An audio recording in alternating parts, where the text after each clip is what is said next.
Ngiyabingelela igama lami ngumfana kayise Jeffrey Mkhize ummeli umntwana oyinazaretha uwandile lukhona ngcobo kudaba lakhe belisenkantolo ephakeme yakwaZulu Natal la eDurban High Court. Ludaba kudaba osemehlweni abantu noma udaba lomphakathi ngoba sekudaba sekune case number se High Court ngaphansi kwe case number uD3853/2023. Umntwana uwandile lukhona ngcobo uyilunga lebandla lamaNazaretha asebuhleni owaphoqwa esikoleni ukuthi makagunde inwele kodwa ngokumela ilungelo lakhe lenkolo kanye nokuthi uyayihlonipha inkolo yakhe wanqaba ukwenza into kanjalo. Sona-ke uthemenqabo othisha-ke babe sebeqale bekhuluma izinto noma amagama angehli kahle akhombisa acwasa inkolo yakhe yobuNazaretha. Thema sekwenzakalile lezi zehlo kwangwaphelela lapho kuphela. Uthisha uthe ngasonke isikhathi uma kufanele kufunde eklasini uthisha wakhe we-mathematics ubethi akaphuma eklasini ngobuye enqaba ukugunda inwele zakhe. So umntwana-ke ubekade kunamaklasi abekade engawa-attends kunola kusukela uJanuwari kuze kuye kuMarch la azagcinwa amiswa khona esikoleni. Umntwana-ke ube udaba lakhe before amiswa esikoleni kwaba khona uthisha very same teacher lo bekade emkhipha eklasini waphinde futhi wam-assault noma wamshaya wamphuca nefoni yakhe wayesemthreatheni ukuthi angatsheli muntu. Sona-ke umntwana-ke ngokwakhe uzamile ukuthi lomdaba lisukumele ariphotele baka-Department of Education kwaZulu Natal ePietermaritzburg. Balithatha udaba kwaba nomhlolo allocatewayo lolu daba ukuthi akangenelele axazulule isituation yengane. Akuzange kube yi-success lokho kuthathe isikhathi instead of udaba lakhe liresolveke because bephazamiseka nokufunda kwakhe. Fast forward umntwana-ke after i-incident ye-assault uthe esephile emuva eya ekhaya. It was the 7th of March 2023. He said, "Thanks stranger because we are on a public transport." Ask why are you going home because you're supposed to be in class.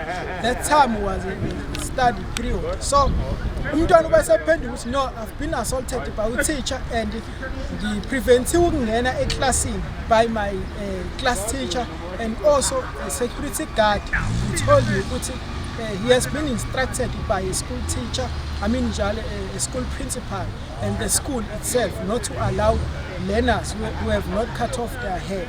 So I told the security guard that my religion does not allow me to cut off my hair. So he said no, he obeyed the instruction of the school.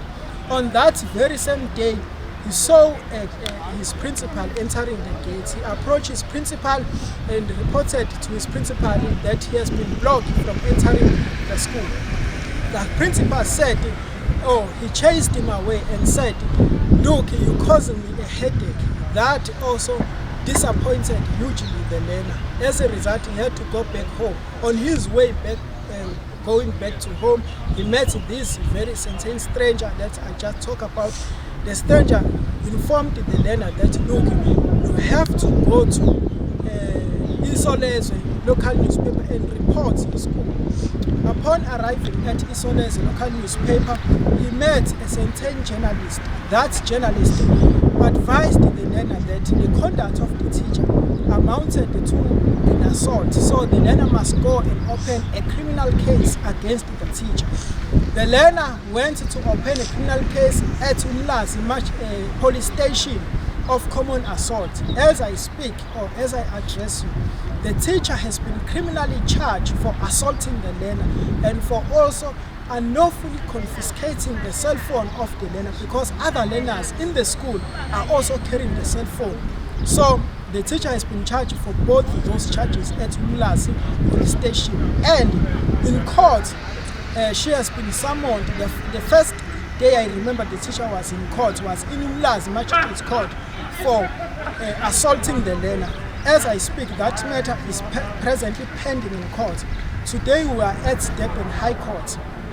We here for an agent application, or we were here for an agent application where we were asking the court to issue or grant us an order under Part A. I will just explain what agency means. But part A of that order, we ask the court that given the acrimonious nature of the environment between the learner and his teachers, including the principal, that the learner and the teacher are in conflict for the very fact that they are at loggerheads at each other in court, or they are embroiled in court, and that given the fact that the learner has been assaulted and the teacher has been criminally charged.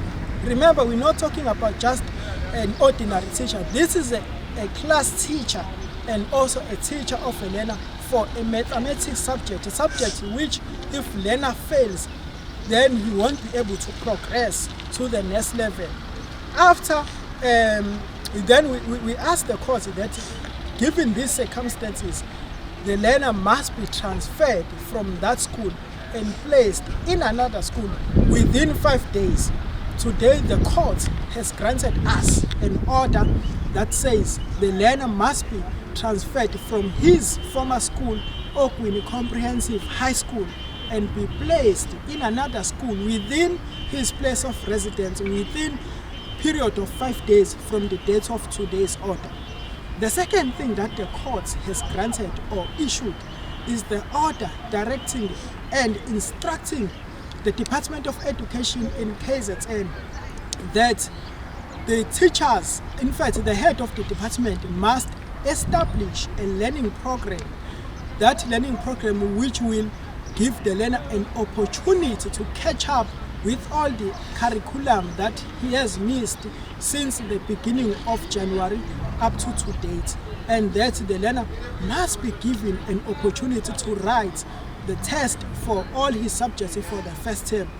As you would know that the learner has not been in school almost the entire first term, and he has also missed the examination for the first term. So the court has said the learner must be given an opportunity to write the examination for his first term after completing the program that the department must establish. The other thing that the court has granted today is the order that given the remarks, given the utterances that the teacher said about the learner's religion, about the learner's spiritual leader, in particular the teacher at one point has referenced to the learner's spiritual leader uShembe and said the learner must go and tell him to build his own schools where his members or congregants will study, and where his congregant will not have a problem of having to cut off their hair. That on its own degraded the learner. That on its own also affected negatively the learner from an emotional and psychological point of view. So what the court said today is that the Department of Education must allocate a social worker and a psychologist to assess the state of mind of the learner, and also check how the learner has been affected emotionally and psychologically, and also must help the learner where the learner has been affected. Those were all the good news. The last thing is that the court has granted us as attorneys and counsels for the learner that we must supplement our papers for the relief that we're seeking, or for the things that we want the court to decide on the second part of our papers. The second part I want to convey with you, this is an extraordinary case in the Church of the Nazareth Baptist Church. It doesn't matter where you are, but I'm saying in the Church of the Nazareth Baptist Church, where if you believe and subscribe to the tenets of the church that the culture, the practice of keeping one hair is the church's central belief, is the church's faith, is an expression of one's faith. In this Church of the Nazareth Baptist Church, keeping hair is a compulsory practice, is a fundamental practice of the church. So in the second part of the papers, which dates we will also announce in these platforms, the learner asked the court to make an order that across all South African public schools, it must be declared invalid and unconstitutional practices and school code of conduct that require learners to cut off their hair, to the extent that that practice or those school code of conduct infringes or violates upon learners who are members of the Nazareth Baptist Church on their right to freedom of religion, conscience, belief, opinions, and it also infringes upon their right to equality, and it also infringes upon their right to human dignity, and it also constitutes an infringement to their right to access basic education, because in public schools, when the learner are asked to cut off their hair, they are told that if you have not cut off your hair, you will not be granted access to the school. That is a deprivation of the learner's right to access basic education. So that is why in Part B is not only about the right of the learner to access basic education, but it's also about the right of the learner to practice or to manifest his religious practice, in this case the Nazareth Baptist Church religion, at a state institution or state-aided institutions. So I would like to take or seize this opportunity to invite in your huge numbers all members of the Nazareth Baptist Church to come and support or vow your support behind this case. This learner, Mr.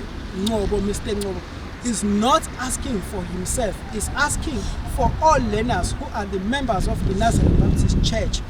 And if you come in your large numbers and support, the court will see that indeed, or in fact, this is a case of national importance. This is a case of huge or wider interest. This is a case that deserves, if the court has to make an order, indeed it would affect millions of children other than the learner who has brought a case in court. So I also want to openly say, as a step or as we were here in court, we received the grace or blessing and authorization from the Nkosi of uShembe, Zulu, and he also instructed that all his members, the members of the Nazareth Baptist Church, must come in their numbers every single time when we come in court to support this case. So next to me, I'm with minor children who just came to me today and reported a similar incident. Now I regard them as of tragic nature, because one of the learners, you can see on her head, she has been forcefully shaved. She has been forcefully cut off a portion of her head. By who? By a class teacher, or by allegedly a teacher, by a teacher. So that has been done against her own volition, against her own will, against her own religious practice, against her own right to inherent human dignity, against her own right to equality, against her own right to bodily and psychological integrity, against her own right to freedom of religion, and also against her own right to cultural practices. So the other thing, which is I think is very important, I'll try my best to speak basic English or simply English. The other thing that I think is very important is that this matter is not only about members of the Nazareth Baptist Church, but there is a cultural aspect that is involved in this matter. African people, it's their culture to respect and to keep their hair. There are a large portion of African people who believe on the practice of keeping one hair. There are so many other learners outside who says it is their culture, they believe in that. So if you are one watching this and you happen not to be a member of the Nazareth Baptist Church, but you subscribe to the African cultures, to the African spirituality, this is your chance. This is your opportunity to also come and support in this case. You can also send messages in this platform on your understanding of the cultural significance of keeping one's hair from an African spirituality point of view, or from a religious point of view, or from a cultural point of view. This is a broader topic. I thank you. Inkinga esibhekene nayo njengesizwe simnyama. So uma ngabe leyo nkinga izo understandwa amaNazaretha. Lokho kuyosilekelela kuyoba icontribution enkulu emzabalazweni wabantu abamnyama eAfrika ukuba mabakhuleke. Uma amaNazaretha enga-understanda njengabantu okungabanye babantu abambalwa esibabonayo abavelayo ezizweni emhlabeni bonke okungabantu abamnyama aba-organized abahlangene yonke into abenza ngendlela okusho ukuthi imiqondo le engaphansi komoya kaShembe ehlangene okusho ukuthi noma ivumelana ngento ivumelana ngezwe lodwa nangomqondo wodwa okusho ukuthi uma amaNazaretha engavumelana ngomqondo wodwa nangento eyodwa hayi kuphela ukuthi amaNazaretha makhululeke kodwa ukuthi isizwe simnyama isizwe sikababa masikhululeke ngoba kwathina ukuthi sila singebona abantu ababethempelini njalo ngesabatha abayayo esontweni nasenkonzweni zonke zaseNazaretha kodwa sikhuluma ukuthi khona abantu abacindezelekile esibashiya emakhaya okunzima ukuthi sifinyelele ngisho sinalwazi lokubasiza kodwa okunzima ukuthi sibasize okusho ukuthi ulwazi isona isigaba sokuqala esokwazi ukuthi sibele ngasizwe simnyama eAfrika ulwazi isona isigaba sokuqala sizokwenza kanjani na sizokwenza ukuthi sikwazi ukuhlangana singabantu kodwa ukuhlangana kwamaNazaretha now understand ukuthi akukho Zimbabwe akukho Nigeria akukho South Africa akukho nini kunesizwe simnyama akukho Mvenda akukho Mpedi kodwa kunesizwe simnyama lokho ngoba beqhakambisa baqhakamisela khona ukuthi sihlukane kodwa umoya uyasho ngalezi zenzo njengamanje ukuthi uma lakho ungayikubona amaNazaretha ukuthi inkinga yethu sesizwe simnyama ngisho labo bafuna ukuhlukanisa isizwe ngezinye izinto abawukhona ukuphumelela lokho kusho ukuthini kusho ukulapheka ngenza isibonelo njengoba idakamizwa sikhona nje la ipoint ingane ibhubha la ipoint zibhubhiswa izidakamizwa sihambile indlela kuzo lezi kwezombusazwe sakubona ukuthi abantu okuyibona bashushumbisa idakamizwa umeli ngase ngafakaza njengomuntu okuyena ohleze bamele labanye babo bezofunda iziningi izinto esuke zikhona ukuthi abantu okuyibona ababulala isizwe ngedakamizwa akukhona nje ukuthi ama-South Africans ngoba bakhona abanye siyabona ukuthi beboshe abala eSouth Africa akukhona ukuthi abantu base-Zimbabwe kuphela akukhona ukuthi abantu base-Nigeria kodwa abantu laba abayisigebengu kodwa onzima ukuthi sinqobe leyo nto uma ngabe imoya yethu nemiqondo yethu isizwe simnyama ingahlangene so ukuze siququzele ukuhlangana kwayo amaNazaretha ayokwazi ukusilekelela ikakhulukazi lesifundazwe saKwaZulu-Natal ukuthi sikwazi ukulwa nobuba okubhubhisa lesizwe sabantu abamnyama so siyethemba ukuthi uShembe unyazi lwezulu noShembe umqalo wendlela uyokwazi ukuthi abe nani nonke imiqondo yena ayibophe yonke kuba ivumelana ngezwe lodwa hayi izwe lobumnyama hayi izwe lodukiswa ngamunye la kakhona nasemzabalazweni lo muntu azabalalazayo ngamunye kodwa ayibophe ngokuvumelana ngento yokwazi ukukhulula amaNazaretha ukukhulula inkolo yamaNazaretha ikwazi ukusabalalisa izambulo njengokwakhiwa kwezikole zamaNazaretha mhlawumbe nokwakhiwa kwamabhenke eNazaretha njengoba kwenziwa kanjalo sithuthuka isizwe kodwa nesizwe sabantu abamnyama sisonkana ngoba ila sokhula khona hayi inhliziyo yethu mayisabophile sikhuphuka siyokhuluma nobaba inhliziyo bezisho ukuthi obani akhona okwethu ukwahlulela okwethu kucela kubaba ukuthi izwe likhanye njengoba libhekene nesinyama esingaka asisekele njalo angihambi ke ngedwa okugcina khona yena okhulumela ngenhlahla sinenhlahla ngoba ingane yesikole njengoba ingane yesikole ilela lento le sivele saba nenhlahla kwafika ubuholi besifundazwe kwi-EFF Student Command okusho ukuthi abaholi babafundi kwisifundazwe saKwaZulu-Natal uke waba yilungu lomkhandlu jikelele enyuvesi yaKwaZulu-Natal kodwa ke ngoba phela ngoba sishilo ukuthi ophezu kwakho konke odidiyelayo sinenhlahla ukuthi uzokhuluma nathi nje ngo2 emva wonke lo mzabalazo ebewulwela abafundi yonke leminyaka kunzima yazi khona udaba ngoba uke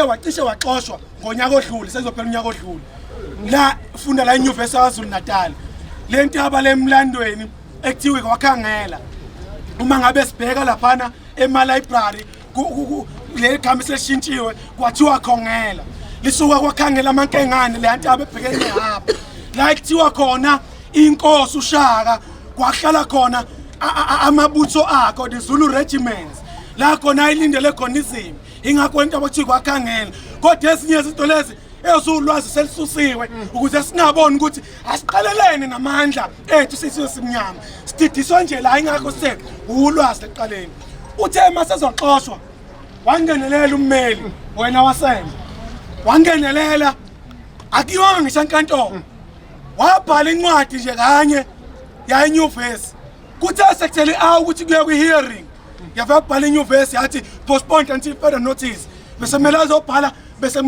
ama-exam wabhala ama-exam waqeda yathi degree completed sikhuluma nje namhlanje ngo2 uyogibela istage phambi kweyinkulungwana eWestville uyogqokisa imyezane namhlanje unyazi lazakezela namhlanje akwazi ukuthi akhulumele lo mntwana obhekana nalenkinga igama lakhe ufighter inamandla mabunda i-office lakhe kwi-EFF Student Command KwaZulu Natal policy research and political education okusho ukuthi umsebenzi wakhe ucwaningo la KwaZulu Natal ukuthi acwaninga athola ulwazi lukwazi ukuzophumela ebantwini umsebenzi wakhe ukuthi afundise ezepolitiki atho political education ngenhlahla kwa-EFF lo nyaka lo unyaka okufundisa abantu ngepolitiki hayi ipolitiki yokuhlukana hayi ipolitiki yokuthi hayi wena gijimela lapha kodwa ipolitiki ye-black consciousness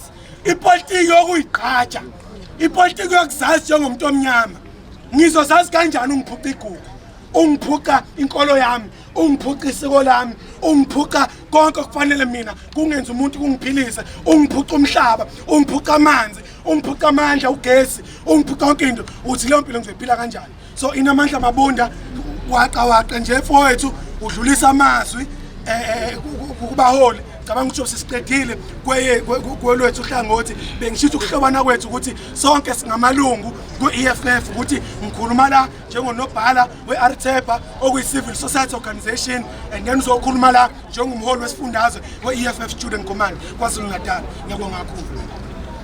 Ngibonge mfowethu. Bafethu la ngiwasela bezizwile sinentatheli yethu nangodlule mase kuba khona ye-Sunday Times iphepha so manibona ubaba uMkhize ehlehla akahambile usafuna ukukhuluma naye manje ukushawa isikhathi kodwa uzobe eqhubeka umfowethu uzohamba baMkhize akhulume naye ukuze bakwazi phela emaphepheni ukungena into eqondile banga-8 amen. Ngibonge ithuba ngibingelele omama ngibingelele obaba abashumayeli kumele inkonzo yonke nje yamaNazaretha lo beseshilo umfowethu uthethwayo igama inamandla isibongo ngamabunda umuntu olidi isifundazwe kwi-EFF Student Command ekwi-EFF Student Command emele abafundi from ema-university iphinde imele abafundi even nasema-primary nasema-high school so sithe mangabe sizwa lolu daba ukuthi kunodaba olukanje yakhuluma i-leadership ye-province then yasuba ukuthi iyakwazi ukungithuma ukuthi angize nami la sizodlulisa nje amazwi ukuthi siyayiseka lempileni eliwayo manje and sizohambisana nayo until kuze kufike egcineni kwayo so engifuna nje ukuveza kakhulu engicathi umfowethu usethe wakuveza isikhathi esiningi ekhuluma ngendaba yobumbano and i-unity especially yabantu abamnyama esizwe esinsundu because isona esihlezi sihlaselwa or si-attackwa ngenxa yey'nwele zawo if nikhumbula kahle kwala nje kwavela khona into ka-clicks ka-clicks kuvela iy'nwele zomlungu kuthiwa lezi iy'nwele ezinhle zibuya kahle mekuveza umuntu omnyama kuthiwa hayi lezi azikho right lezi kwaze kwafika lapho kule stage ukuthi i-EFF yathatha i-decision ukuthi bonke o-clicks South Africa yonke iyabavala team thanqa until kuze kube ukuthi baxolisa ngalesi senzo lesi and bekwazi ukuthi be-provide abantu bethu abahlupheka ngezinto ezibalungele. Lokho kutshengisa kona ukuthi abantu ehlezi kuliwa nabo ngenxa yey'nwele zabo yilezi iy'nwele zethu zabantu abamnyama. So le nto iyaphoqa ukuthi kube thina ukuthi siya-unite sibe into eyodwa sikwazi ukuthi silwisane nale nto le esibhekane nayo kulesikhathi lesamanje. Akuningi nje kakhulu engizokubeka umfethu usekhavile okuningi even nommeli nayo usekhavile okuthe ukwanda kwakuningana.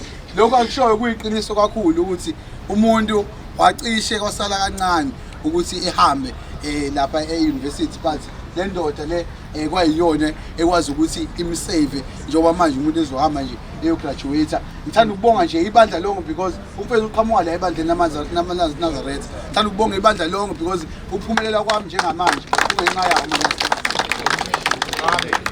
So ilokho nje engithanda nje ukudlulisa ngibonga. Ngoba ke umbiko ubusuqhamukile ukuba ummeli usekhona i-interview yasayenza. Kodwa ngisekhona. Oh okay, nangoba useqhamukile. Nangoba sasayenza. Ngibingelela all protocol observed. Mina ngingu-Rachel Kapsweni. Ngiphuma ku-Penrose Luvuyo Msweni Foundation.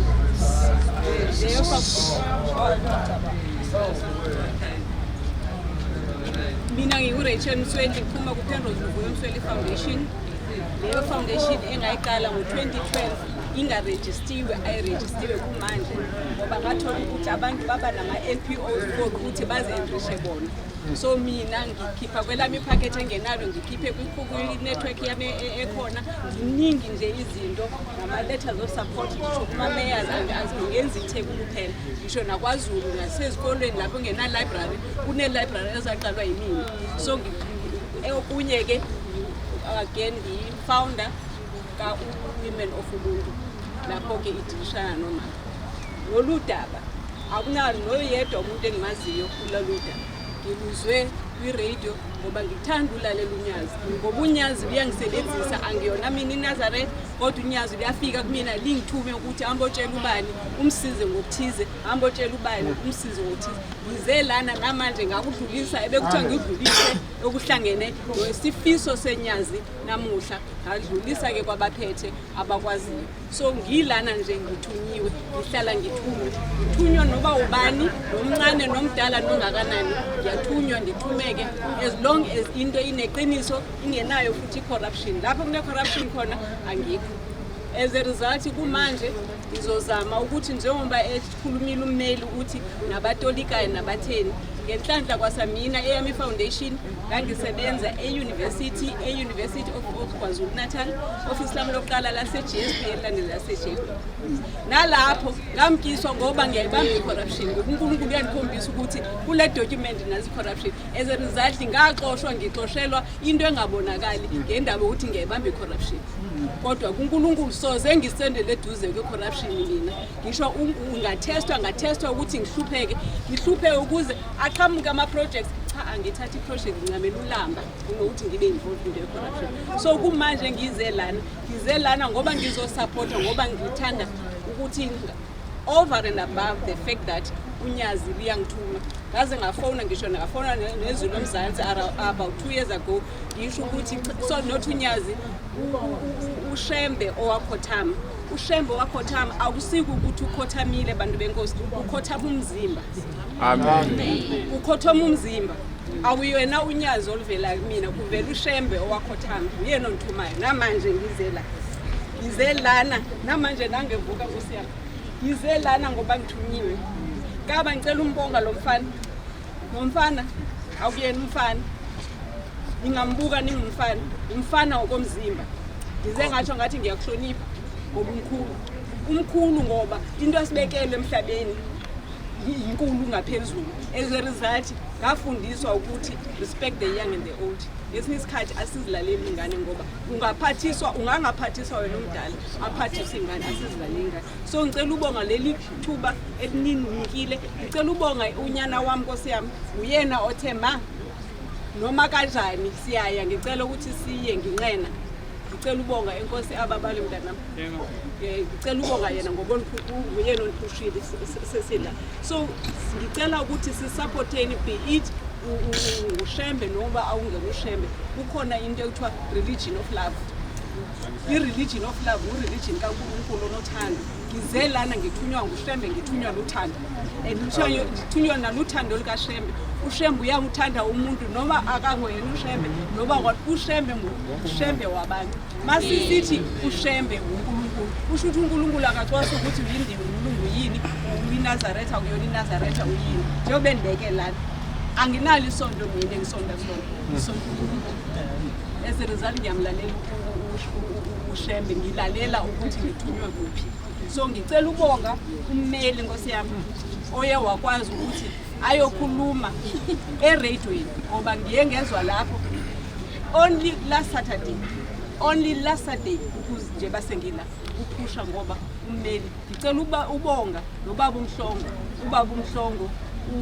ubaba uMajola wezwi lomzansi la ngeSaturdays ngoba uyena ohlala edonsa ukuthi ngilalele ukuze ngibe ngiyengalalela ngezwe namhlanje yonke into. Ngicela unibonga nonke eniphumile kwindawo ngendawo. Ngicela ukuthi uShembe simrepresente kwindawo zonke. Amen. Sizwane, sithandane, sisupportane noba umuntu uyahlupheka, sisupportane noba yini. Ngisho mina nalana I was a coordinator ka Petrus Musebe Foundation eThekwini Women and Men and Women and Men. Laba as a result for 2 years we never delivered ngoba abantu babe busy bezama ukuntshontshela imali. Lapha icorruption ekhona ngiyabamba. Ngiyabonga ngiyanicela abantu benkosi simkholwe uNkulunkulu. Usimkholwe uNkulunkulu simkholwe uShembe. Siyabonga nethuba. Mfana uwe eluqine baba nje ukuqinile. You are the chosen ones. Yes. Nabameli bakho are the chosen ones. Yes. Wonke umuntu olana are the chosen ones. Ungababukeli ukuthi bona bangona bameli or bona yini. They are chosen ukuthi bakusupport. Siyithanda futhi umfana ufisa uba ummeli bantu benkosi. Asimkhulekise umfana. Ayomela bonke abantu. Ayomela abantu. Qina mama womfana uphuma umfana. Yawe qina sisindeni nomkhulu wakhona. Cela ubonga qinani. Umlazi ekugcineni sinike ubaba umfundisi uHlabisa obade umhloli kuma-university oqale ecollege yaseCoastal. Wawuyena ke osibusisayo ukubona bonke abantu ade bekhona. I think sonke siyazi ukuthi uthe ubaba la ngingekho khona umfundisi uyisandla sensana. Ngicabanga ukuthi siyakwazi. So ke ukusho ukuthi ke ukuze phela into yethi ibe nesibusi sebesihambele noma singawugqokile umNazaretha sinje. Kodwa kufanele sinike ubaba umfundisi ekugcineni asinike isibuso sonke sokuthi sifikile. Ngakho ke mawona lokho unyenya uhamba uyazihambela. Uyayibona lo. Sizocela ukuthi sikuhloniphe lokho ngoba nalabo abakhulumayo nje abekhuluma nje kuyinto enkulu ukuthi ekhaya umhlabile kufike nabanye abantu bakomakhelwane bezokubongisa kulento yenza. Kuyazwakala. Noma ethi ukuthi abenhlangano noma basonta kwephi indawo kodwa ekugcineni bazosupporta thina. Ngengasho ngathi la sikhule sishenyule lengane nje yathi la eshenyule ekhanda le eshenyule ekhanda. Into yabona ngicabangisa into engangiyaziyo ngimncane ukuthi wawushaya usiphambane ekhanda. Yabona but ungena choice why ingoba kwakuyizwe vele lalibuswa ngale yanthando leya eyayinje yobandlululo. Namhlanje sithi sisezweni lethu kodwa kusekhona into abashonela kanje. Hayi ke labantu labo ukuthi bashemula kanje ngoba balwa nenkolo yobuNazaretha. Mhlawumbe ngingasiza no ukuthi abafowethu laba abancane abafundayo njengala insizwe ukuthi ifuna ukuba ummeli abafundi impela amaNazaretha ukuze bezongena ezikoleni bafundise ngineshow ephelele ukuthi bona ngeke bayicwase ingane zamaKristu ngeke bayicwase ngoba bafundiswe ngenkolo kodwa laba bona bayikhuluma lapha ya esontweni ngayizolo ukuthi ngomsombuluko siyoyishemula ngakho ke asilwi thina amaNazaretha nezikole ikole siyayithanda ngoba liyafunda khona abantu baphasa namhlanje umkhize njobe la uyiNazaretha ummeli ufunda esikoleni hayi kwesinye lensizwa njobe ithi nje manje ifuna uba ummeli ufunda esikoleni iziqede ibe yilento eyifunayo nomunye into ethize nangu nje omunye umfowethu anganoma usaba ummeli nawo ngagcina ukutolika lapha ekhadoko yabona ayifundiswa zonyazi zonke lezi nabanye ngokuhlukana yabona kodwa konke lokho kufunda esikoleni asilwi nezikole le message ufuna ukuyisho kahle kumnandi ngoba ley'ntathe sezikhona no Sunday bani ba kumnandi ngiyafuna ukukusho lokhu kufika wonke umhlaba asilwi nezikole thina amaNazaretha siyazithanda izikole ngoba ziyasiphumelelisa kodwa into esilwa nayo ukuthi othisha bafundise izingane bayeke inwele amen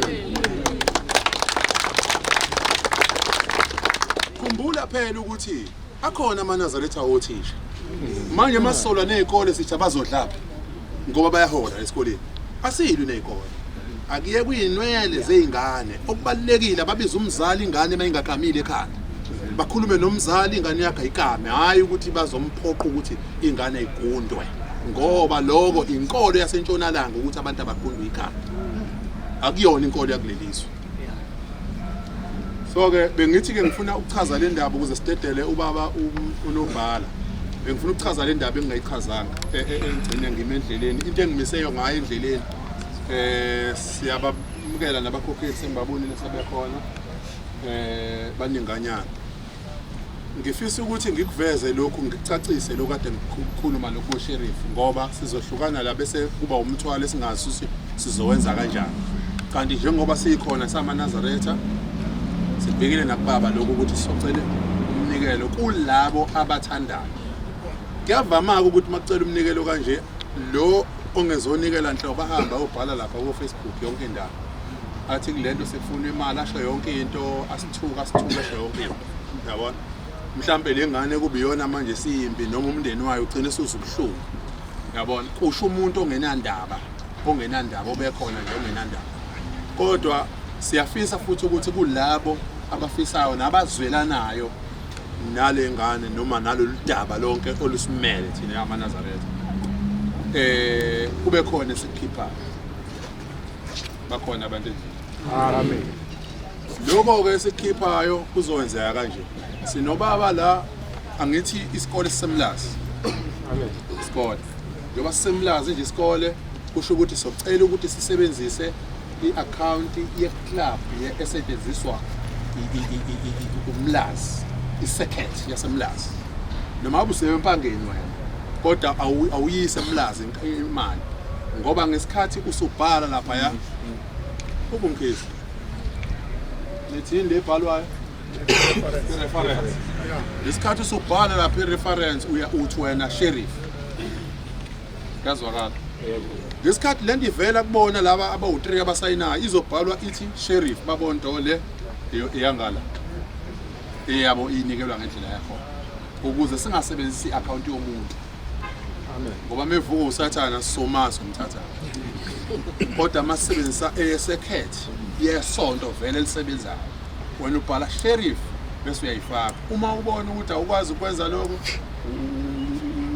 wena ufuna ukuyiposa lokho nje mhlambe la emshinini kanjalo uyacela ingane ziyakwenzisa kodwa ke uma usufuna ukureporta ke manje uthi usukwenzile lokho uzoreport enambeni yami ngoba uzothatha islip usishoot bese ngifakela kwaThaphu wakho ukuthi sengiyifakile imali engaka ukubufakazi bokuthi kusho khona imali isikhona le mali izobe sicalculator i-calculator ithathwe ihambeke iyokhokhelwa sheriff lapha kuba kumkhize nangba kumkhize kuzobe bekhona i-calculator ubona kunazi iniphi zingaka ezingene kule yamali leya bese kuyokhulunywa nabo baba laba engene kubona ebese ibuyiswa-ke ihamba kuyofaka lapha. Sinikwe iy'nyanga ey'mbili kuphela, enye sesiyikuyona vele, uMeyi noJuni. Baze bathi singakwazi uyafula sifake u5 siphinde sifake u5000. Wonke umuntu onomuzwa uzokwazi ukwenza lokho. Mayibe ngaphezulu bakhonzi. Ummeli lo umele ileli cala ngemizwa yakhe akhokhelwe imali. Kodwa phela kulungile mayibe ngaphezulu ayiye ke. Amen. Yabona? Ngoba igcinela usimele. Yeah. Mawufaka 1000 kukuwena, mawufaka u2000 kukuwena, ayikho inkinga. Uyabona? Futhi mawucela umuntu mhlawumbe ucela nangiba ukuthi akakufakele wena ukho uzokunika phela islip usibone. Ukuthi nangu ukufakeli. Socela ukunika ubaba ukhabazela sike iaccount le mhlawumbe abantu beyibhala. Ukuze ukwazi ukuthi ukwazi ukunikela nokwazi ukunikela kanjalo ayikho inkinga, ngakwazi ukuthandela. Amen. Baba umfundisi, abashumayeli nabakhokheli, nabo bonke abahambele la umphakathi wonke, abayingcele bonke ngimbuye egameni lonyazi bezulu. Amen. Okwami kufishane kakhulu. Ukwethula nge-account number yeTheku Temples Club esisebenza ngayo umlazi wonke, umlazi neMontana Maphethelo. I-account number yakhona FNB, First National Bank, account number 862 82 75 490 75 62 82 75 490 75. Izovela lapho ithi iTheku Temples Club. Ngiyabonga. Okay, siyabonga.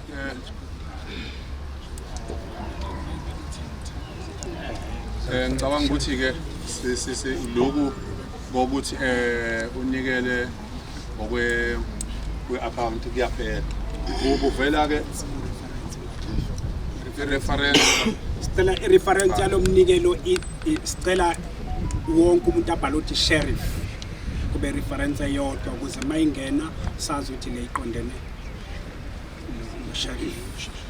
Amen. Ngiyabonga. Sonke sizoseka nangomntwana. Phakamisa igama nje lonyazi. Amen. Ukuthi unyazi lophezulu. Lokumela nje amalungelo ethu.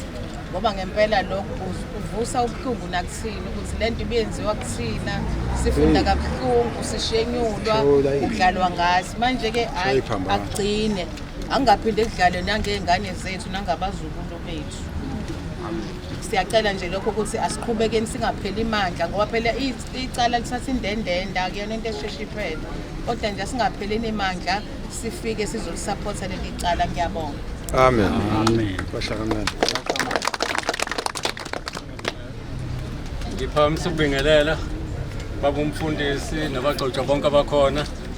Ngibingelele ubuhulumeni abathu ikakhulukazi kwiTheku South okuyilona elivusa indaba phansi lathi nje liyayimela lento.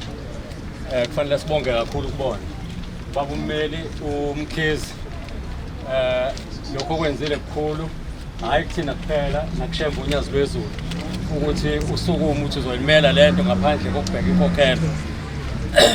Akukuningi ke ngizokusho ngizosho kumbalwa nje ukuthi lesinyathelo esithathekile ukuthi uthisha nesikole benze lento bafakwe emthethweni bafakwe enkantolo akusilona iphutha singakungabazi nomunye ofisa ukwenza kwenza. Amen. Ngikusho kahle ke mina ngikuwona lo mnyango lo ngizonitshela nje ukuthi uthisha ngendlela kulezi insuku anomsebenzi omningi ngayo angazi usithathaphi isikhathi sokuhlukumeza noma sokucindezela amalungelo engane. Uthisha onesikhathi sokugunda ingane, uthisha onesikhathi sokuphoqa ingane ukuthi ayohlala ekhaya ngenxa ukuthi ayigundile ekhanda. Lo thisha kushaka wazi umsebenzi wakhe.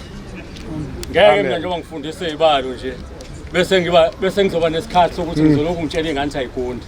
Ingane mayiclean, ikamile ekhanda, ingane mayiwenza umsebenzi wayo. Leyo ngane leyo kuphelele kuyona. Uma kukhona ungangenelisi njengomfundisi wayo, then sengithinta umzali. Lento ukuthi ngizothatha isikelo ngisifake ekhanda lengane nje bakwenziwe kule ngane. Lento le kuyahlukumeza amalungelo ayo, ngisho isithunzi sayo ingane kuyahlukumeza. Lengane namahloni even iphakathi kwamaNazaretha la. Kodwa njengamanje inamahloni ngisho okuphakamisa ikhanda. Ngoba yini uthisha wehlisa isithunzi sayo. Lo thisha uma ngase kufika ingane yakhe inje angagula mhlamba ahlale ekhaya inyanga yonke ethi une depression njalo njalo amagama bakhe bawasho. Engicelayo ke mina ukuthi singabe sisabheke emuva. Singabe sisabheke emuva. Akuwona wonke umuntu ozoba nemali yabameli. Kodwa uyakwazi ukufaka icala kuyona idepartment. Kwi-department kusuka esikoleni uya kwi-secretary uya kwi-district njalo njalo. Hamba uye kubahloli kwi-secretary. Engakululeka ukuthi ibhala incwadi eyisikhalo sakho eyokumangalela uthisha noma uthisha omkhulu okuyena owenze lento noma uthisha bakhe abenze lento. Uhambe leyo ncwadi ube necopy nawe oyigcinile, ibe ne-date uyigcine kahle leyo copy ukuze ngoba abanye abahloli babangani babo labo principal abenza lezi zinto. Imvamiso principal abaningi abayiphula umthetho nothisha abayiphula umthetho babangani kanje futhi nabahloli bayabavikela. Bayithatha le ncwadi bayithukuse bashiye kanjalo. So wena iba iphela endlebeni ulokhu ulandela ukuthi kwenzekani ngesikhalo owasifakayo.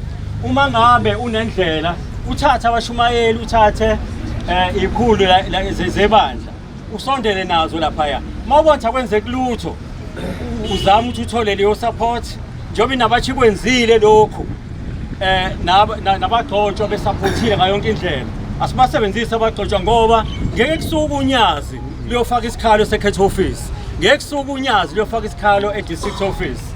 Ngenhlanhla yethu enkulu bakhona manje o-principal abamaNazaretha, zikhona ikhulu ezamaNazaretha. Sinobaba uMahayi nje lapha kwi-province o-director umqondisi kwi-province. Singayithola nakuyena iluleka ukuthi asenze kanjani. So ilokho nje mina ngicelayo ukuthi asingabe sisahlehlele emuva. Uthisha ohlula umsebenzi wakhe bese zona amakhanda ezingane lo thisha simsukumele. Ngo-2016 eGoli kwesinye isikole ngathi lezikole ebeyixubile ekwakwezabelungu bodwa. Kwangena icala ngamantombazane okwakuthiwa wagunda amakhanda awo. Laze la ufika enkantolo yomthethosisekelo. Inkantolo yomthethosisekelo isinqumo yasikhipha yathi akuye kwamakhanda ezingane kufundiswe izingane.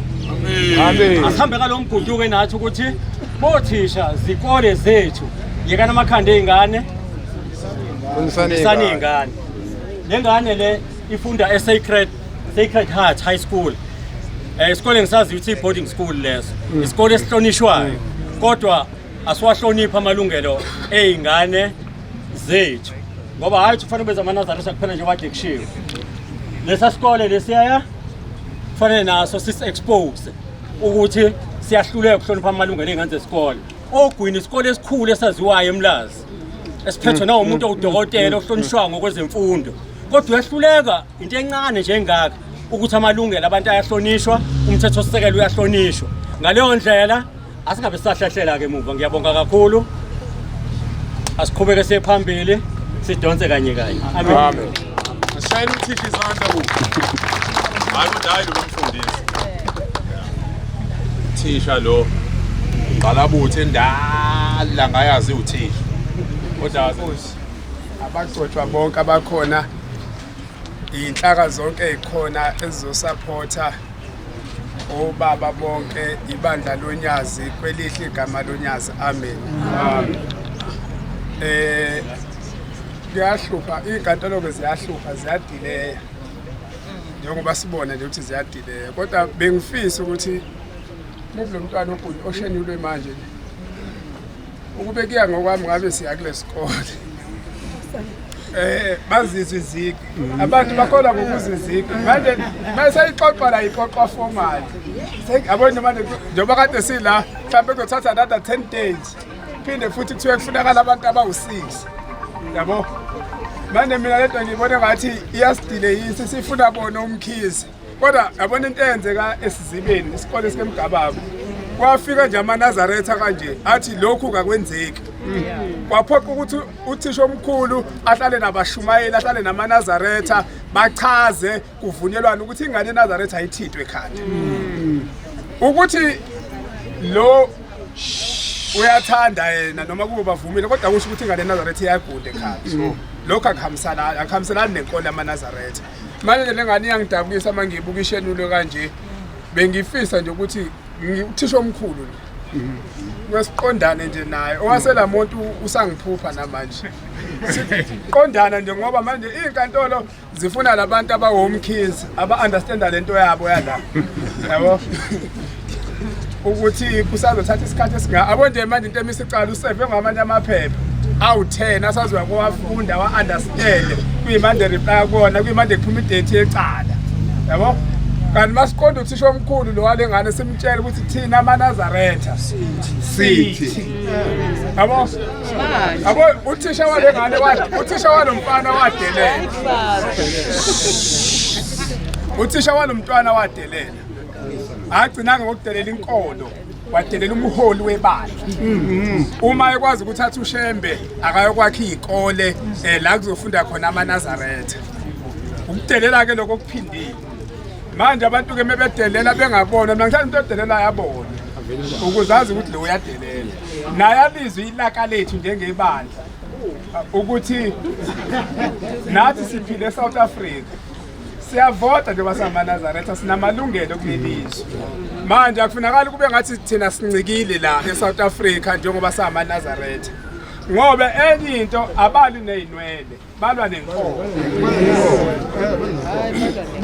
nangu uShamasa kade la uShamasa uthisha iminyaka engaphezulu kwa20 efundisa angimazi izinwele aziphazamisa indawo nje kufundeni lutho akuliwa ke nezinwele kuliwa nenkolo manje umuntu umelwa nenkolo ke ngathi ungashesha umbone ukuthi lo nangu umuntu olwa nenkolo yabo ngoba leli bandla ushilo ummeli eqala ukukhuluma ukuthi line more than 110 years akekho umuntu ongalazi ibandla lisemthethweni angikhumbula ukuthi uhulumeni obusayo njengoba akwazi ukuthi athi umuntu akangagundi ekhanda lakhe noma ngabe usesikoleni bese kuqhamuka umama nje noma usisi noma indoda noma ubhuti ngoba nakuyena uthisha aphikise yonke lonto bese liyathuleka nje ingakho ngithi mina yebo inkantolo zinhle ziyafuneka ukuze kuzokwazi ukuqhubeka kodwa kuyafuneka futhi ukuthi ngelinye ilanga babukhabazela sifike esikoleni balizwe ilaka lethu njengamaNazaretha ukuthi sesifikile yabo nje mina ogwini ngisahalela ukuya ngoba uthisha wasogwini udelele waphinda namanje namhlanje iphutha lakhe akakaliboni wahlula noma sesithi sisemlazi enkantolo ngibabuza ukuthi bothisha likho iphutha nilibonayo yona yonke into eseniyenzile bathi cha manje ngicabanga ukuthi uprincipal wasogwini uyadinga ukuthi akatshelwe ngaleli bandla ukuthi ibandla liyini ngoba uma kuthiwa uShembe akakhe izikole zamaNazaretha sekuyinto ukudelela okuphindiwe lokho kodwa kubalekile ukubonga amaNazaretha isupport enkulu esikhombisa umntwana nomndeni wakhe baba umfundisi asizokukhohlwa ukubabaza baba ukubakhona kwakho ukuthi leli cala linenhlanhla last inini kade sisemlazi kwakhona baba umfundisi uhlabisi namhlanje kukhona baba umfundisi umqadi engicabanga ukuthi mase beqala bengabi khona mesisaqhubeka nalo sobabuza ukuthi bapha befundisa siyabuzana ke thina manje ngifisa ukubonga kakhulu ngisho ukuthi amaNazaretha okushiwo umshumayeli uMagcaba ngufakazi wakho usemthethweni ngangikhona yize umshumayeli lo ufaka isonto esikole engangibalanga ukuthi ngangikhona emhlanganweni wawugunyaza ukuthi umshumayeli uMagcaba bahambe bayokubika lokho enkosini kube semthethweni ubaba uyazi njengoba kunje namhlanje uzodinga futhi ukuze ukuthi namhlanje kuhambe kanjani ngithukileke makuqalwa ngemali yosheriff kuye kwimali yapetrol okuye ngwavuma izolo bengisengwavuma mina kuba besuke egibisile awuyahamba ngani yami hamba nje udele uthande ugcina ungasathandi ngisho ngifika khona mshumayeli ngathi mangathiwa angizizwe isabatha lekuza la kuthiwa khona isabatha engizolenza hayi ngoba ngathiwa ngibiza uShembe so ngalokho ngizama ukuthi maNazaretha ukuba khona kwethu la singayinyezi uNkulunkulu usikhiphile isibusiso kusemthethweni ngicela ukubonga mshumayeli amen Siyabonga babingelele bonke abangcwele benkosi egameni lenkosi ukuthi uShembe unyazi lezulu bengingalindele ukuthi ngizokhuluma kubantwana benkosi ize ngakubonga ukuzoseka umntwana nami ngoba nami ngisewumntwana futhi ngilabantwana nami bangcwele benkosi ngiqale ngibonga isupport nje yenu nonke enize lana bangamanaza nabangewona ngoba lento ibhlungu bangcwele benkosi ngoba ungayibona yenzeka kwesinye isibongo kusasa izoba kuwe uma uyiyeka wena uthi hayi ngoba kwenzeke mina kodwa mase kwenzeka wena ufuna abantu abazokweseka ungabatholi ngilo luhlobo lomfundisi olungile kakhulu ingakabanye bengangazi wathi omunye ngiphethe inkonzo eRichmond wathi hawu uqhamuka phela ngazi ngikubona umshumayeli umvangeli kanti ngibiyelele lezogaba ukuthi bengikhona ngilungile la ngaduma ke bantu noma ekhona abaqawuthi lokho umfundisi lo baba lo ngiyabonga abakhokheli bami ngiyathokoza ukunibona nani nabashomeli nonke ngiyabonga ubabuzindela ukukhulume kahle bangcwele benkosi nabo bonke obaba bakhulume kahle ngoba inkinga le ekhona eziwa abantu abamnyama kubantu abamnyama ingane zabelungu othisha bethu abafundisa lengane zethu abayigundi ingane zabelungu ezikoleni zabelungu ngoba bayazi bangaba senkini kodwa abashemule zethu eziyobanika isingo ngoba ngekhathi lengane ifunda esikoleni iphuthisha isingo kodwa uthisha ingane yakhe vele uyikhiphile wayifaka esikoleni samandeni esabelungu ayikho lapha emalokishini noma emakhaya la khona ingane zethu ngakithi mina yenzekile lento noma bengayigundanga ingane kube izikole nje ezo2 akithi bengifuna ukuya lapha ekutheni ngithe ngumfundisi olungile into enza ngiluke bangcwele yini ingoba into enuka yangifuni isonto duze kwami ngoba ngiyakwazi ukuyiphebeza mina iyasondela yiko ke ngiluka ngangeza shothi umuntu kube ukuthi ngisukelile kodwa mase kwafika eduze kwami uyabona ukuthi ulunge nje lo muntu yakwazi ukuyiphebeza engasini uthisho oqala ngenhlanhla uthisho omkhulu sasazana besazana naye ekwenza ngangathi ngifikele kulesikole ngokumsebenzi sengiyafika ethempelini ngesabatha uyangibekela umshumayeli ingane kade ngibona esikoleni othisha bathize bafuna ukuyigundisa ngambhalela i-WhatsApp message uthisha ngokusheshsha ngathi uprincipal ngathi ngicela ungisize ukuxazulula inkinga yalabo othisha bathize kanje abafuna ukugundisa ingane ngeke ngisisho isikole wahlonipha lo thisha ngoba sesimise ngisho ebuhleni Shembe bathi uzoyilungisa ngempela yalungiseka ngoba ingane ziyaqama kahle futhi singabi nenkazi umbambala owesibili uthisha angimazi ngathi ukuthi isikole engafunda kusona emakhaya ngafuna inamba yakhe nje yena ngamnika ngamshela ngalazi wathi manje sakhuluma nabazali ngathi wacindezela abazali wena navumelana nabo abazothi inkolo laba banazi bangabe besaba nethu umthetho wakho lo nesikole akona umthetho wase South Africa umthetho osekela awuvumi umthetho ukuthi ugundise ingane kodwa wena ufike lapha ufaka imithetho yakho emthethweni uhulumeni akushayile yona ngathi ke ngicela ungisize kanjena ke enza sure